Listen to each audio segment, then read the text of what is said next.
wong sok suci itu paling bahaya dalam sejarah. Ngeling-ngeling santri sing khusuk-khusuk.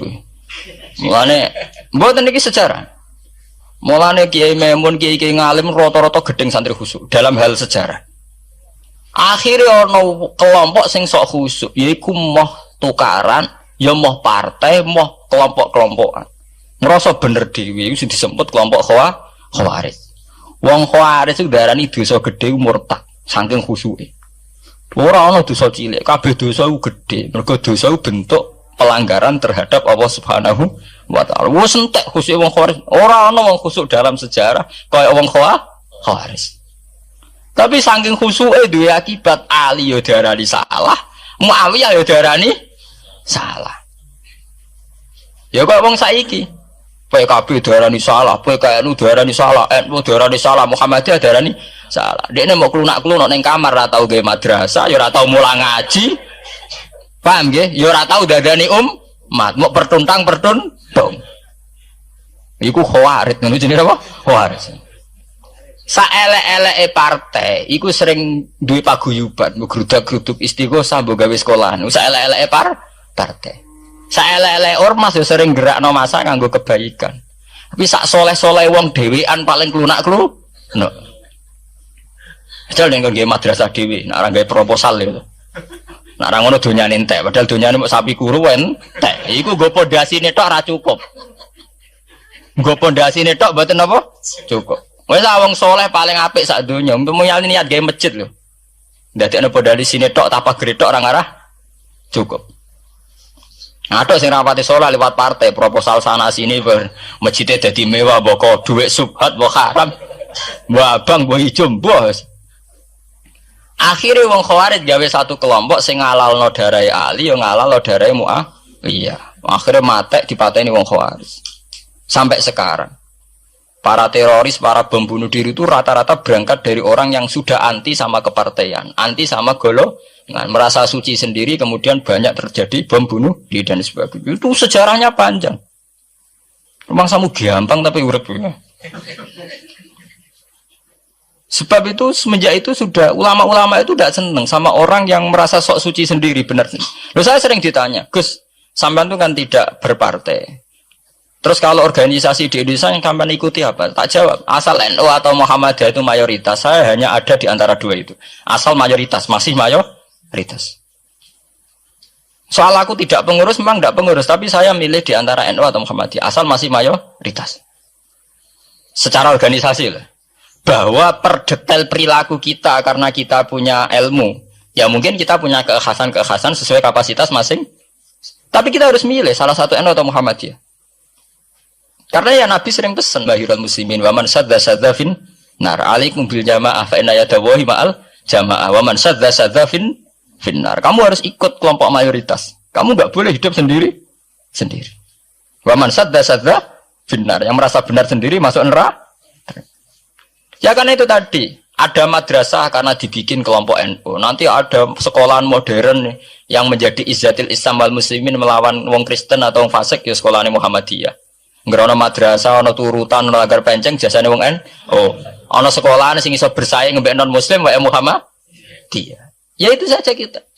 Karena kalau tidak direduksi begini, kita akan ikut kelompok-kelompok kecil yang merasa benar sendiri. Misalnya kelompok-kelompok yang kecil-kecil sing aneh-aneh. Itu kan mereka lebih orisinil. Tapi saat orisinil kelompok kecil itu luwih ngeri.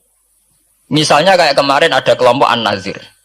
An-Nazir mungkin dia bisa ngepas no dawe Nabi yang sing rambutnya diping dulu, sing tenggene japos bodone beda mek bodo kita. Saya tuh pernah melihat di Metro, ini cerita intelektual, pernah lihat di Metro wawancaranya ketua Jamaah An-Nazir. Itu dalam banyak hal memang mereka ingin memiripkan sama Nabi. Misalnya rambut dipilok diping.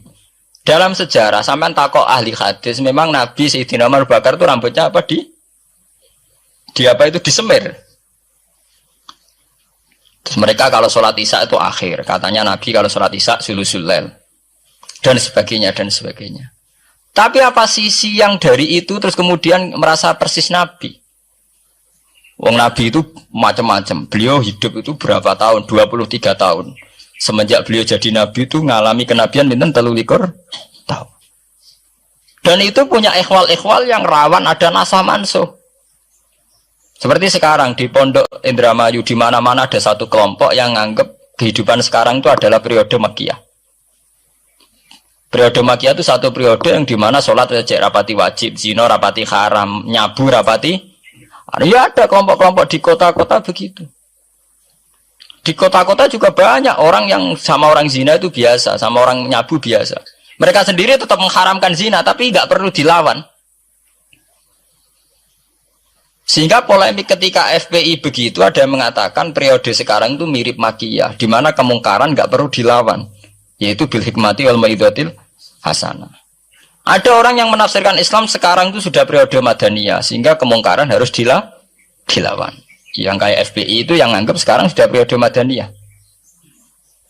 Lah itu kan artinya begini, semua itu toh mengklaim mirip-mirip niru Kanjeng Nabi. Masalahnya semua itu juga ngeklaim mirip-mirip niru Kanjeng Nabi. Terus kemudian ini cerita Malik ahli sunnah. Kemudian sejarah memanjang. Sausi Ali bin Muawiyah keok, Sayyidina Ali keok di putra Sayyid Husain. Sayyid Husain kon ngakoni pemerintahane Yazid teng Syam. Sayyid Husain boten kersa. Idzan al mautu khairun li. Kalau begitu lebih baik mati. Terus dibantai teng Karbala. Bonus. Ketika dibantai di Karbala malah melahirkan trauma lagi. Wong Islam sing model tipikal Sunni tetap melok Yazid. Tipikal Sunni bukan Sunni, tipikal Sunni. Artinya melok Yazid wes ora usah dituntut dendam, malah ra ono bare. Akhirnya gak dendam. Kelompok Syiah iku apa-apaanan, putune Nabi kapundhut kok dingin-dingin saja. Kudu ono revolusi, akhirnya revolusi. Sing lahirno kelompok Syiah kanthi sak mangke. Karena kelompok Syiah itu berangkat dari tragedi Husain, semua penanggalan Syiah mengacu 10 Muharram di tanggal kabudute Sayyid Husain, dan revolusi Syiah selalu mengacu kebangkitan Sayyid Husain. Nah ahli sunnah mulai dulu karena melihat fenomena semua macam-macam us pokoknya kayak orang Indonesia iki. Dan buatan derek-derek mulai dhisik. Bon, begitu terus sejarah sampai lahirnya sejarah intelektual. Nah sejarah intelektual sejarah paling nakalan. Jadi mau resiko terus ujuk-ujuk dari sejarah intelektual yaitu yang diikuti kados Mbah Hasyim Asy'ari, Mbah Fadl, ulama-ulama. Terus wonten panduan ahli sunnah secara gampang. Artinya secara gampang begini. Ahli sunnah itu siapa? Orang yang dalam bermadzhab fikih mengikuti ahadul madzahib al-arba'ah. Orang yang dalam ilmu kalam mengikuti Abu Musa al-Asy'ari atau Abul Hasan al-Maturidi. Orang yang dalam tasawuf mengikuti Imam Junaid, Abul Qasim al-Junaidi atau Syekh Abdul Qadir al-Jilani. Ya begitu. Tapi kan mereka-mereka yang jadi panutan kita kan orang yang baru datang kemarin. Masa sahabat sabarani ahli sunnah? Tabiin, masa tabiin pengikut Abu Musa al-Asy'ari? Dhisik endi tabiin Abu Musa al-Asy'ari? Masa Sayyidina Umar pengikut Imam Syafi'i? Wong dhisik Sayyidina Umar. Nah itu jenenge pembakuan sejarah secara intelektual. Artinya karena mendefinisikan ahli sunnah itu kangelan. Sebabnya ahli sunnah itu wong sing ciri utamanya itu Syafi'i atau Maliki atau Hanafi. Dalam akidah anut Asy'ari atau Matu, ya begitu saja. Ya sesuai secara kultural kalau di Indonesia ditarif ahli sunnah sapa ya nara NU ya Muhammadiyah. Karena Wahabi itu klaim ahli sunnah, sama jangan salah paham. Wahabi sendiri itu menurut konvensi internasional itu masih ahli sunnah. Ya. Dalam seminar-seminar OKI sedunia Wahabi itu masih kategori ahli sunnah. Muhammadiyah termasuk masih kategori ahli sunnah. Tapi kemudian ahli sunnah direduksi lagi. Ahli sunnah iso apa? Yang sarungan ketunan kunak-kunak ya napa? Ahli sunnah. Repot kan? Akhirnya secara global digawe takrif ahli sunnah itu sapa? Sing ora jelas sikape. Lah nek Syiah sing wani Amerika, itu takrif itu berkembang terus. Kok kebetulan Syiah diwakili oleh Iran, mulai dhisik ciri utamane Iran wani Amerika. Enggak dong, Iran nate dipresideni Shah Iran. Shah Iran itu Pahlavi bonekane Amerika. Terus digoleng mbek monarkine Khomeini mbek Ali Syariah.